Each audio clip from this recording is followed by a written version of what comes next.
India's much awaited LIC IPO is here, and before talking about IPO details and company, I want to tell you that ये Indian stock market के लिए एक बहुत ही बड़ा moment है because LIC जैसी कंपनी जो बहुत ही बड़ी जाइंट कंपनी है, बहुत ही पुरानी कंपनी है एंड बहुत ही ट्रस्टेड कंपनी है इंडिया की, एंड LIC जैसी कंपनी जब इंडियन स्टॉक मार्केट पे लिस्ट होने वाली है फाइनली, सो ये तो एक मूवमेंट है भाई, मूवमेंट है। एंड अगर हम बात करें life insurance corporation of India, ये लाइफ इंश्योरेंस सेक्टर से बिलोंग करती है as name suggest, and Indian stock market में सिर्फ 3 लाइफ इंश्योरेंस कंपनीज लिस्टेड है as of now, and the fourth will be LIC। The first one is HDFC life of course, और इसे अगर हम टिकर टेप में देखें तो जब से ये कंपनी लिस्ट हुई है, HDFC लाइफ लिस्ट हुई है, तब से लेके अब तक इस कंपनी ने 64% रिटर्न्स दिए अपने शेयर होल्डर्स को। The second one is ICICI prudential life insurance, and इस कंपनी की अगर हम रिटर्न्स की बात करें तो इस कंपनी ने अपने इन्वेस्टर्स को जब से ये कंपनी लिस्ट हुई है तब से लेके अब तक अप्रॉक्सिमेटली 71% के रिटर्न्स दिए, तो that is also really very good. And the third one is SBI life, और अगर हम SBI लाइफ की बात करें तो SBI लाइफ ने जब से ये कंपनी लिस्ट हुई है तब से लेके अपने इन्वेस्टर्स को अप्रॉक्सिमेटली 52% रिटर्न्स दिए। So all these companies have generated massive wealth for their share holders, and the thing is in सारी कंपनीज के जो डेमोग्राफिक्स है एंड जो कैरेक्टरिस्टिक्स है वो कुछ ऐसे है दैट ये सारी लॉन्ग टर्म में अपने इन्वेस्टर्स के लिए बहुत अच्छी वेल्थ जनरेट करके दे सकती है। So the question is that क्या LIC भी हमें इस प्रकार के रिटर्न्स दे सकती है in the long term, and also अगर हम लॉन्ग टर्म को छोड़ के शॉर्ट टर्म की बात करें, लिस्टिंग गेन की बात करें, तो क्या हमें LIC में लिस्टिंग गेन के लिए अप्लाई करना चाहिए या फिर नहीं करना चाहिए, and also will discuss that क्या मैं LIC के IPO में अप्लाई करने वाला हूं या फिर नहीं करने वाला हूं। तो all this things we are gonna discuss in this particular episode, so everything in this episode.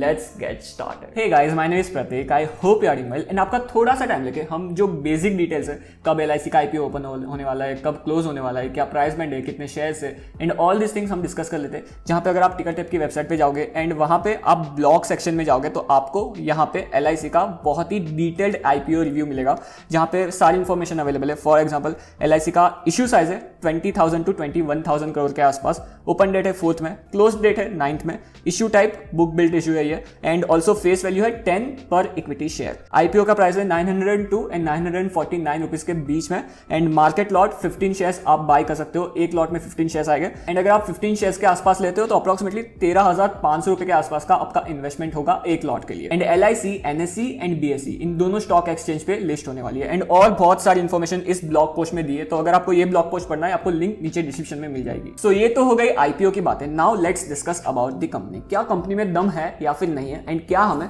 LIC के IPO में इन्वेस्ट करना चाहिए, एंड क्या हमें LIC में लॉन्ग टर्म के लिए इन्वेस्ट करना चाहिए या फिर नहीं करना चाहिए। एंड फर्स्ट थिंग फर्स्ट, हम फर्स्ट जो लाइफ इंश्योरेंस सेक्टर है इसके लॉन्ग टर्म में क्या पर्सपेक्टिव है उसकी बात कर लेते हैं। And if you are watching my videos regularly तो आपको बहुत अच्छे से पता रहेगा that I am really very bullish on life insurance sector, जहां पे because life insurance penetration in India is really very low, जो है अप्रोक्सीमेटली 3.2% के आसपास, एंड इसे अगर हम कंपेयर करें डेवलप्ड एंड डेवलपिंग कंट्रीज से तो इंडिया बहुत ज्यादा पीछे है। एंड जिस तरह की पॉपुलेशन डेंसिटी है इंडिया में, ये जो परसेंटेज है वो अच्छे से ग्रो हो सकता है, जहां पे मल्टी डेकेडल अपॉर्चुनिटी है लाइफ इंश्योरेंस सेक्टर के पास ग्रो होने के लिए। And according to predictions 16 to 17% की CAGR growth life insurance sector को आ सकती है for a long term. So ये तो हो गई सेक्टर की बात। Now let's discuss about positives और we can say strength of LIC।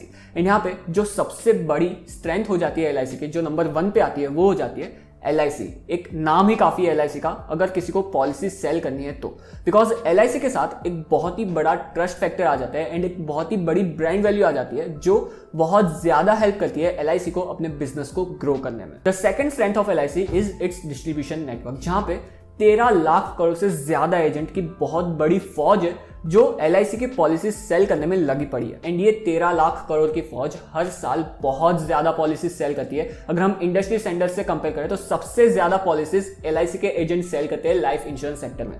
तो ये आप सोच सकते हो दैट कितना बड़ा बिजनेस LIC के लिए ये 13 लाख करोड़ की फौज लेके आती रहेगी साल दर साल। एंड इसी रीजन की वजह से, and also LIC is one of the oldest life insurance company in India, तो इसकी वजह से LIC का जो AUM है, एसेट अंडर मैनेजमेंट है, वो 40 लाख करोड़ के आसपास है।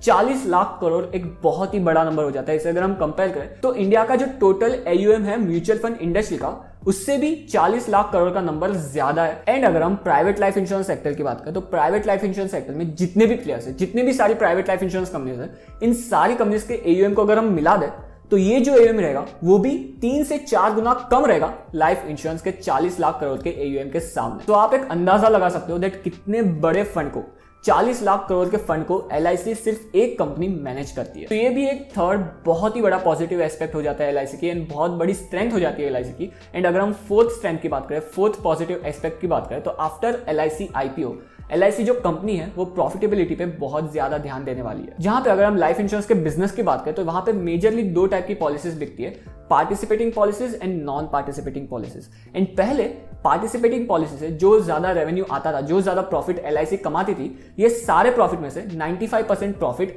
पॉलिसी होल्डर्स में बांटा जाता था। और ये जो परसेंटेज है वो कम होने वाला है, एंड कम होकर अप्रोक्सीमेटली 85-90% के आसपास आने वाला है। इसका मतलब ये है दैट ज्यादा प्रॉफिट LIC के हाथ में आएगा। एंड मजे की बात यह है दैट नॉन पार्टिसिपेटिंग पॉलिसी से जितना भी प्रॉफिट LIC कमाएगी वो सारा प्रॉफिट LIC के पास आएगा। सो ये LIC के प्रॉफिट को इन द फ्यूचर बहुत अच्छे से ग्रो कर सकता है, एंड ये भी बहुत अच्छा पॉजिटिव हो जाता है LIC कंपनी के लिए। By the way it would be very positive for me अगर आप इस एपिसोड को लाइक कर दो, जो 2 सेकंड लेगे आपके। So please please please do like this episode. Now let's discuss about weaknesses और we can say negatives of LIC।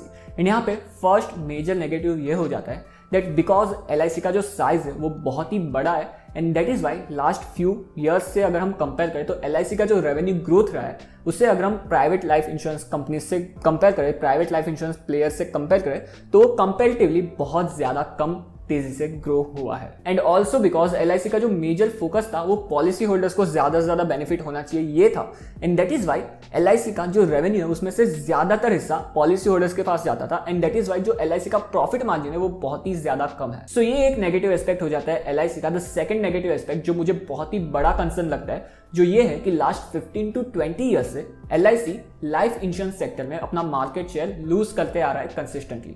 जहां पे 2001 में LIC का मार्केट शेयर था 95% के आसपास, जो FY 2021 में रह गया है सिर्फ 60-65% के आसपास। And in the future as well ये क्लियर ट्रेंड हमें दिख रहा है दैट LIC अपना मार्केट शेयर लूज कर सकता है private life insurance players. The third negative aspect of LIC is that government is the business partner जब आप LIC में इन्वेस्ट करते हो तो, एंड गवर्नमेंट का अप्रोक्सीमेटली आफ्टर LIC IPO 95% का स्टेक गवर्नमेंट का LIC में रहेगा। सो गवर्नमेंट का बहुत अच्छा खासा इन्फ्लुएंस रहने वाला है LIC में in the future as well. And ये जो गवर्नमेंट का इन्फ्लुएंस है वो कभी कभार नेगेटिव साबित होता है शेयर होल्डर्स के लिए, बिकॉज जब भी किसी कंपनी में प्रॉब्लम आता है और उस कंपनी को अगर बचाना रहता है तो गवर्नमेंट LIC या फिर SBI का यूज करती है उन सारी कंपनीज को बचाने के लिए। फॉर एग्जांपल IDBI बैंक में प्रॉब्लम आया तो LIC को ना चाहते हुए भी IDBI बैंक को बचाना पड़ा पैसा डाल के। जब येस बैंक में प्रॉब्लम आया था तो SBI को पैसा डाल के येस बैंक को बचाना पड़ा था। ये चीज बहुत बड़ा कंसर्न हो जाती है जब आप LIC में इन्वेस्ट करते हो तो। The fourth negative aspect of LIC is जो ऑनलाइन अडॉप्शन है एंड जो टेक्नोलॉजी का अडॉप्शन है वहां पे LIC बहुत ज्यादा लैग कर रहा है। एंड जो 13 लाख करोड़ की जनता है that is a really huge strength LIC have. But अगर LIC सिर्फ एजेंट्स पे निर्भर रहती है अपनी पॉलिसीज को सेल करने के लिए तो ये एक वरीइंग साइन है। एंड LIC को टेक्नोलॉजी पे एंड डिजिटलाइजेशन पे बहुत ज्यादा ध्यान देना पड़ेगा जहां पे LIC बहुत ज्यादा लैग कर रहा है एज ऑफ नाउ। सो ये सारे नेगेटिव एस्पेक्ट हो जाते हैं, बट इसके बावजूद जो वैल्यूएशन है वो आपने सुना रहेगा दैट LIC का वैल्यूएशन अगर हम कंपेयर करें जो प्राइवेट लाइफ इंश्योरेंस कंपनीज है उनसे, तो LIC का वैल्यूएशन बहुत ही ज्यादा सस्ते प्राइस पे लेके आ रही है government. So yes I agree, but यहाँ पे एक कैच है जो मुझे आपको बताना है। As I discussed in many of my previous episode that life insurance companies को वैल्यू करने का एक बहुत ही अच्छा पैरामीटर हो जाता है price to embedded value multiple. And price to embedded value multiple को अगर हम LIC के केस में कंपेयर करें तो वो हो जाता है 1.1x के आसपास। और इसे अगर हम कंपेयर करें प्राइवेट लाइफ इंश्योरेंस प्लेयर से तो HDFC लाइफ का अप्रोक्सीमेटली 3.5x के आसपास हो जाता है, ICICI का 2.5x के आसपास हो जाता है, एंड SBI का भी अप्रोक्सीमेटली 2.5x के आसपास हो जाता है। सो LIC इन तीनों प्लेयर से सस्ते प्राइस पे लिस्ट हो रहा है, सस्ते वैल्यूएशन पे लिस्ट हो रहा है। सो यस वैल्यूएशन कंफर्ट है, आई अग्री, बट इससे अगर हम प्राइवेट एंड PSU बैंक से कंपेयर करें तो हमें कुछ अलग सिनेरियो देखने मिलता है, जहां पे बैंक्स के केस में बैंक्स को वैल्यू करने का one of the great parameter is price to book value multiple.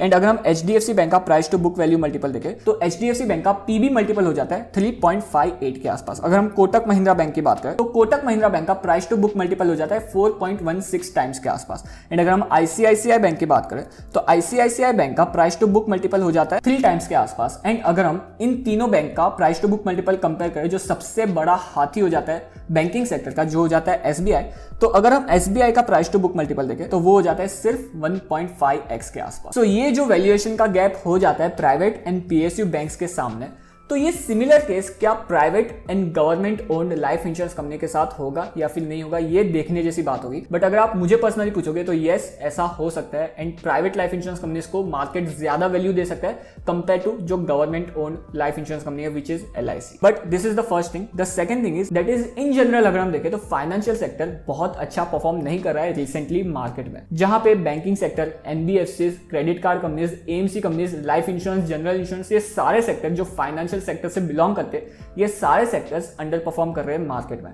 सो इस टाइम पे LIC का जो IPO आ रहा है वो भी लिस्टिंग गेन दे सकता है या फिर नहीं, ये थोड़ी डाउटफुल चीज हो सकती है। The third thing, approximately 21,000 crore के आसपास का पैसा रेज करने वाला है LIC IPO से, एंड ये एक बहुत ही बड़ा अमाउंट हो जाता है गाइस। मिड कैप कंपनी का साइज जितना जो पैसा है वो LIC सिर्फ एक कंपनी सकिंग करने वाली है मार्केट से। एंड जनरली देखा गया दैट ये बहुत बड़े बड़े IPO जब आते हैं तो ये जो लिस्टिंग गेन है वहां पे इन सारे IPO के लिस्टिंग गेन के चांसेस कम हो जाते हैं। So that is also a bit worrying sign. And the fourth concern I have is recently RBI ने रेपो रेट अपने बढ़ाया है। तो जब RBI रेपो रेट बढ़ाता है तो मार्केट से लिक्विडिटी सक हो जाती है। सो लिक्विडिटी कम होने की वजह से ये भी एक रीजन हो सकता है दैट LIC के IPO ओवर सब्सक्राइब ना हो और लिस्टिंग गेन्स ना मिले। एज ऑफ नाउ अगर हम ग्रे मार्केट प्रीमियम की बात करें तो अच्छा खासा grey market premium 60 to 70 rupees के आसपास का है, एंड रिटेल एंड जो पॉलिसी होल्डर्स है उनको डिस्काउंट भी मिलने वाला है LIC के IPO में। तो अप्रोक्सीमेटली 10 to 15% का ग्रे मार्केट प्रीमियम अवेलेबल है as of now. But listing day पे क्या होता है ये तो देखने जैसी बात होगी। बट पर्सनली मेरे पास HDFC लाइफ है एंड ऑल्सो मुझे लगता है दैट LIC कम ग्रो करेगी compare to private life insurance companies. तो एज ऑफ नाउ मुझे LIC के IPO में अप्लाई करने में कोई इंटरेस्ट नहीं है। बट इन द फ्यूचर अगर LIC मार्केट में लिस्ट हो जाता है एंड बहुत ही सस्ते 0.5x एम्बेडेड वैल्यू पे अगर ट्रेड होता है LIC, then I will think that क्या मुझे LIC में इन्वेस्ट करना चाहिए या फिर नहीं करना चाहिए। बट एज ऑफ नाउ मैं LIC में इन्वेस्ट नहीं करने वाला हूं। क्या आप LIC के IPO में अप्लाई करोगे या फिर नहीं, let me know in the comment section below. On that note guys, thank you to be with me in this episode. As always do like this episode and subscribe to my channel. And हाँ, अगर आपको और information चाहिए LIC के IPO के बारे में या फिर किसी और कंपनी के बारे में तो टिकट टिप है ना, लिंक आपको नीचे डिस्क्रिप्शन में मिल जाएगी। एंड हाँ, इंस्टाग्राम एंड ट्विटर पे फॉलो करना भूलना मत। मिलते हैं ऐसे किसी नए एपिसोड में, तब तक के लिए गुड बाय।